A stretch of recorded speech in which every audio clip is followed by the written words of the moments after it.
श्री सुनील गोबुरे लिखित गुलाब आणि काटे. तुझं माझ्यावर आता आधीसारखं प्रेम नाही राहिलं प्रल्हाद. लग्नाआधी कसा तू बरोबर वेळ काढायचास पिक्चरला, फिरायला. आता मात्र माझ्यासाठी वेळ नाही तुझ्याकडे. तुला आता फक्त माझी रात्रीच आठवण येते. तू कॉलेजमध्ये कविता, चारोळ्या करायचास माझ्यावर. त्यावरच जीव जडला होता माझा. पण आता 3 वर्षात एक कविता नाही जमली. पूर्ण बदललास तू. अरे इतकं बदलायचं होतं तर लग्नच कशाला केलंस माझ्याशी. स्वातीचं हे त्रागाकरण आता नेहमीच. तुझ्या साऱ्या प्रश्नांना मी काय जबाब देऊ. घडलेल्या गुन्ह्यांचा मी कसा हिशोब ठेवू. मी काय द्यावे तुझला, सारे तुझेच तर आहे.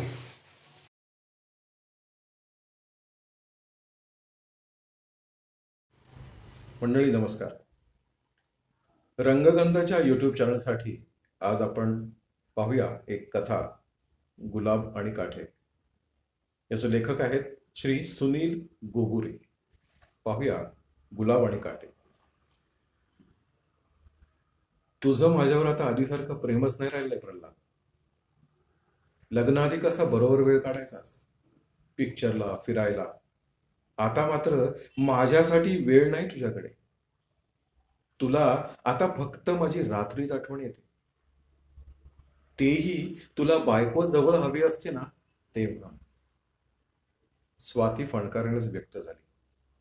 तू कॉलेजमध्ये कविता, चारोळ्या करायचास माझ्यावर. त्यावरच जीव चढला होता माझा.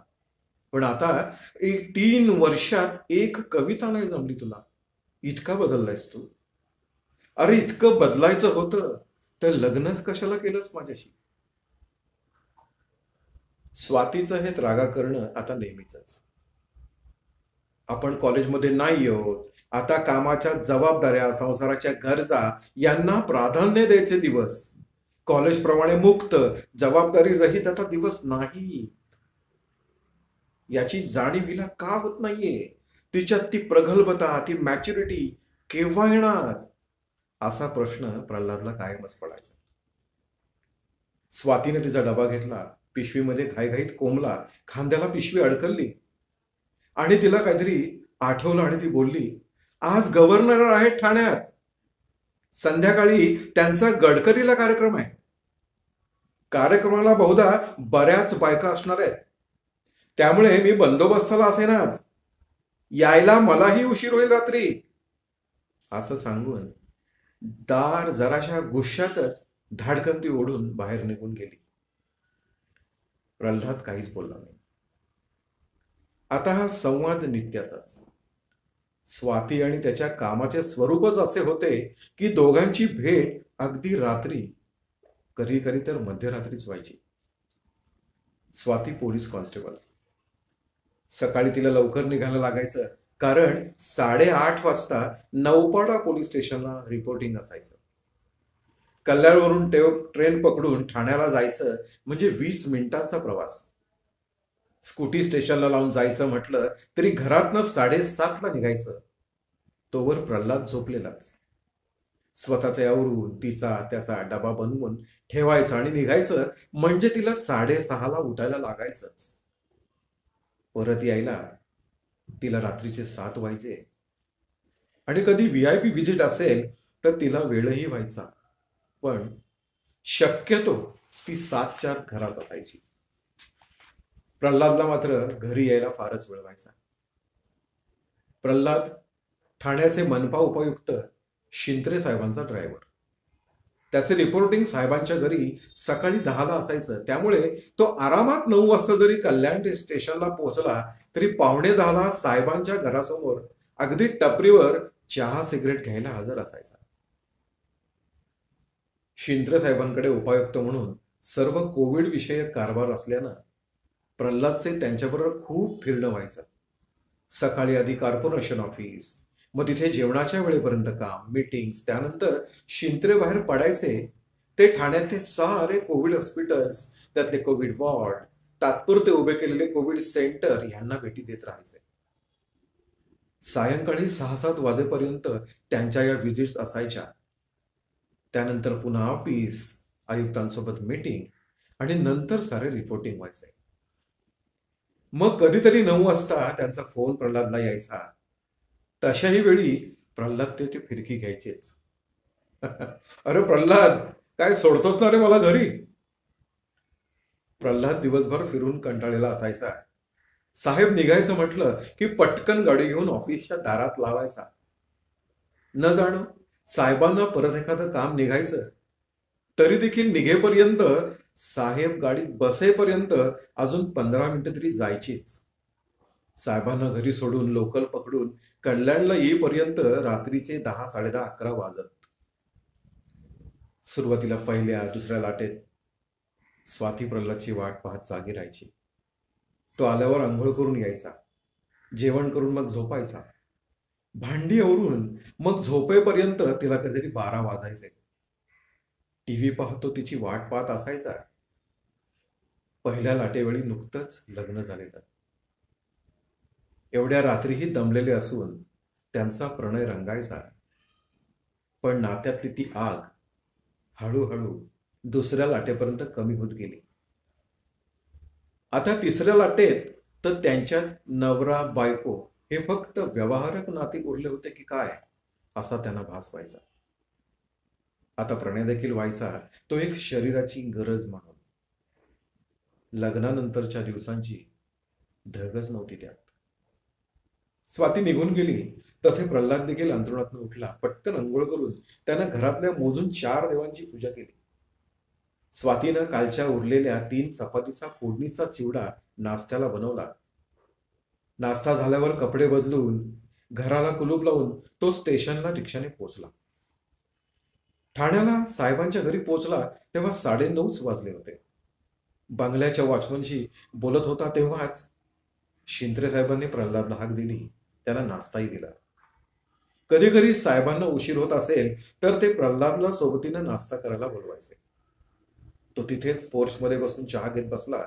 तेवढ्यात साहेबांनी नोकराकरवी मागवलेला एक गुलाबांचा पुष्पगुच्छ हाती घेतला आणि मग तो सौभाग्यवती सविताच्या हाती अगदी प्रेमानं दिला.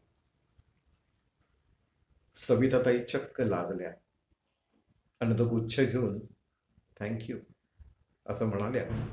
पण साहेबांना बजावलं. साहेब, आज तरी लवकर येत आलं तर बघा. प्रॉमिस नाही करत सविता, पण प्रयत्न करतो. अगं, ह्या प्रल्हादनं वेळेत आणलं पाहिजे ना मला घ्यायला, तो लवकर येतच नाही.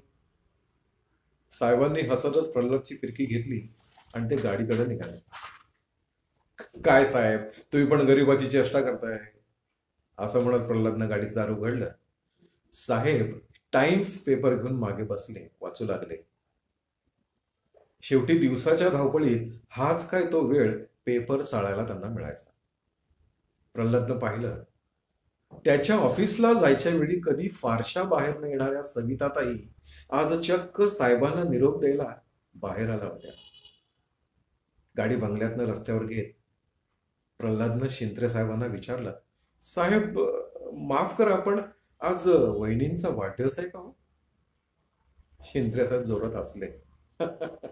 अरे, त्या गुलाबाचा बुके पाहून तुला वाटलं ना? अरे नाही रे, तिचा वाढदिवस डिसेंबर मध्येच झाला. आज 7 फेब्रुवारी. अरे आज रोज डे ना, आपल्या प्रिय व्यक्तीला गुलाब द्यायचा दिवस. कॉलेजमध्ये असताना मी सविताला गुलाब दिला होता 20 वर्षापूर्वी, तो याच दिवशी. नंतर 3 वर्षात आमचं लग्न झालं, पण आजच्या दिवशी मी न चुकता तिला गुलाबाचा बुके नाहीतर एक गुलाब तरी तिला न चुकता देतोच. 20 वर्षात याला कधीच खंड पडला नाही. मग मिश्किलपणे त्यांनी प्रल्हादला विचारलं, अरे काय प्रल्हाद, तू दिलंस की नाही गुलाब पुष्प आपल्या बायकोला? प्रल्हाद कसानुसा हसला. नाही साहेब, अशा गोष्टी आता लक्षातच राहत नाहीत. एकेकाळी कॉलेजमध्ये हे सगळं केलंय, पण आता वेगळं आहे हो. तिची पोलीसची नोकरी, माझी ड्रायव्हरची नोकरी. आजकाल एकमेकांना वेळच देता येत नाही. फार चिडचिड करते ती. अहो, पण तिला समजत नाही, नोकरी करायची, संसार ओढायचा, तर हे सगळं कॉलेजात होतं तसं आता नाही वागून चालत. शिंत्रे साहेब हसलेच. मग ते त्याला समजावत म्हणाले, अरे लग्नानंतर, लग्नाआधी असं वेगळं असं काही नसतं रे. फक्त आपण ना आपल्या बायकोला किंवा नवऱ्याला गृहीत धरायला लागतो. अरे बायकांच्या फार अपेक्षा नसतात रे प्रल्हाद. कधीतरी तिच्या आवडीचं काही खायला घेऊन जावं, कधी एकदा गजरा, एखादं गुलाबाचं फूल त्याला घेऊन केसात माळावं. महिन्यातून एखादा रविवारी तिला सिनेमा पाहायला, कधी बाहेर जेवायला घेऊन जावं. बस. आपल्या मिडल क्लास बायकांच्या फार कमी अपेक्षा असतात रे प्रल्हाद. पण आपण पुरुष लग्नानंतरही तेवढंही करत नाही.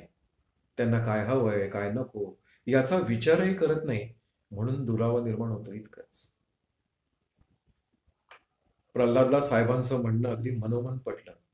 घरच्यांचा विरोध पत्करून स्वातीनं त्याच्याशी प्रेमविवाह केला, पण नात्याची जपणूक त्याच्याकडनं नीट न झाल्यानं आता फक्त त्यांच्यात विवाह उरल्यासारखं झालंय.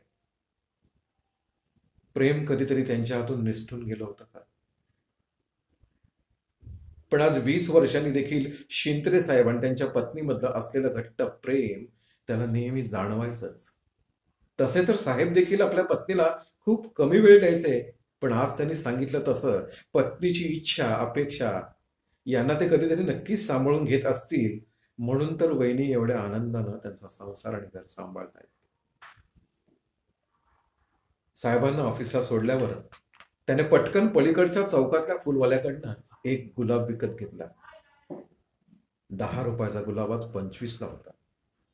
पण तरी तो त्यांनी घेतला. मग बऱ्याच वेळापासून त्याच्या डोक्यात घोळवत असलेल्या काही ओळी त्यांनी खिशातल्या कागदावर उतरवल्या आणि तो कागद फुलाजवळ ठेवून भोवती एक छानसा रंगीत कागद त्यांनी त्या फुलवाल्याकडनं गुंडाळून घेतला. ते घेऊन तो मनपा आयुक्तांचा ड्रायव्हर जयरामकडे आला. जयरामकडून त्याला कालच कळालं होतं की आयुक्त आज दुपारपासून राज्यपालांसोबत अनेक कार्यक्रमात असणार होते. त्यांची संध्याकाळ 5च्या गडकरीच्या रंगायचंच्या कार्यक्रमाला तेही जाणार होते. अरे जया, माझी स्वाती तिथंच बंदोबस्ताला असेल. तू तर ओळखतोस की तिला. फक्त तिच्या हाती हे दे, बाकी कोणाकडेही देऊ नको. फक्त तिच्याच हातात दे. काय काय हा यार? जयराम नागरी डोळे मुचकावत विचारला. अरे गुलाबाचं फूल. प्रल्हाद अंबोळे लादच म्हणाला. अरे वा प्रल्हाद शेठ, रोज डे जोरात आहे तुमचा. देतो देतो. तिच्याच हातात देतो. दुसऱ्या कोणाच्या हातात दिलं तर आताच नाही का टाकतील मला. लेडी कॉन्स्टेबलची छेड काढली म्हणून. असं म्हणत जयरामने हसत हसत ते पुडकं गाडीतल्या आपल्या पिशवीत ठेवून दिलं. प्रल्हाद नंतर शिंत्रे साहेबांसोबतच्या हॉस्पिटलच्या रोजच्या फेऱ्यांवर रवाना झाला. इकडे स्वातीला दुपारी गडकरी रंगायतांची बाहेरची ड्युटी लागली, म्हणून ती नौपाडा ठाण्यातनं तिथे पोचली. दुपारी तिने जेवायला डबा उघडला तसं तिनं पाहिलं, अरे च्छा, आज 6 चपात्या आपल्याच डब्यात. दोन्ही खाणांमध्ये चपात्याच, आणि आपण भाजीच नाही आणली डब्याला. अरे देवा, आपण सगळी भाजी आज प्रल्हादच्या डब्यांच्या खाणांमध्ये घातली आणि त्याला चपातीच नाही घातली डब्यात. तिने कपाळाला हात मारला आणि हसत हसत झाला प्रकार तिने सोबत बंदोबस्ताला आणि आता जेवायला बसायला परवीनला सांगितले. दोघीही दुपारी वेड्यासारख्या हसत बसल्या होत्या. तिला वाटलं झाल्या प्रकाराने आता प्रल्हाद फोन करेल, रागवेल, ओरडेल, पण तसं काहीच झालं नाही. संध्याकाळ झाली तरी प्रल्हादचा फोन काही आला नाही. पण तिच्या लक्षात असं आलं, प्रल्हाद जेवला नसेल आज. आपण परवीनच्या डब्यातल्या भाजीसोबत हॉटेल म्हणून भाजी आणून 6 चपात्या परवीनसोबत खाऊन संपवल्या. पण प्रल्हाद, त्याने मात्र डबा उघडला असेल आणि झाला प्रकार त्याच्या लक्षात आला असेल, तसाच डब्बा बंद करून त्याच्या पिशवीत ठेवला असेल. त्यानं भुकेला राहिला असेल, पण हॉटेलमध्ये जाऊन जेवलाही नसेल. पै पै साठवतोय, आपले स्वतःचे घर घेण्यासाठी धडपडतोय. म्हाडाच्या लॉटरीतनं घर लागले की पैसे भरता येतील यासाठी धडपड सुरू आहे. म्हणून मला स्कूटी घेऊन दिली, पण स्वतःसाठी बाईक नाही घेतली त्याने. कोरोना आहे तोवर ओव्हरटाईम मिळेल या आशेनं तो हेल्थ डिपार्टमेंटच्या ड्रायव्हरचं काम जोखीम घेऊन 2-2.5 वर्ष करतोय. मी एवढं बोलले तरी शिंत्रे साहेबांना सोडत नाहीये. रात्री 10-11 वाजता घरी येतो, गुपचूप वाढून घेतो, उरली सुरली भांडी घासतो आणि मग झोपतो. जे होईल ते काम ज्या ज्या ठिकाणी शक्य आहे त्या त्या ठिकाणी घरकामाला तो हातभार लावतो. ओव्हर टाइम मिळेल म्हणून बऱ्याचदा रविवारी देखील ड्युटीवर जातो. तेव्हा किती कष्ट करता येतो. आणि मी काय करते, सध्या त्याला उठ सूट घालून वाढून बोलत असते. त्याने आधीसारखं आपल्याला वेळ द्यावा अशी अपेक्षा करत असते. त्याच्याशी भांडण काढते. मी नीट प्रेमाने बोलतच नाही त्याच्याशी. तिचा गळा दाटून आला. पाणी पिऊन तिने येणारा हुंदका कसाबसा हात ढकलला. आता अशा नाट्यगृहात गर्दी होऊ लागली. बायकांचा पुरस्कार समारंभ होता. यामुळे बायकांची गर्दी खूप होती. बंदोबस्तामध्ये ती, परवीन, इतर लेडी कॉन्स्टेबल घडून गेल्या. 6 वाजता राज्यपाल आले आणि आतमध्ये समारंभ चालू झाला. सारी गर्दी नाट्यगृहात गेली आणि एक निश्वास टाकत बंदोबस्तावरील साऱ्या जणी चहा प्यायला समोरच्या टपरीवर आल्या. पालकमंत्री, महापौर, आयुक्त अशी मोठी लोक या कार्यक्रमाला आली होती. त्यांचे ड्रायव्हर लोक चहा प्यायला टपरीवर आले होते. त्यात प्रल्हादही असेल या आशेनं तिनं पाहिलं. पण तिला ठाऊक होतं शिंत्रे साहेब अशा कार्यक्रमांना सहसा जात नसतात.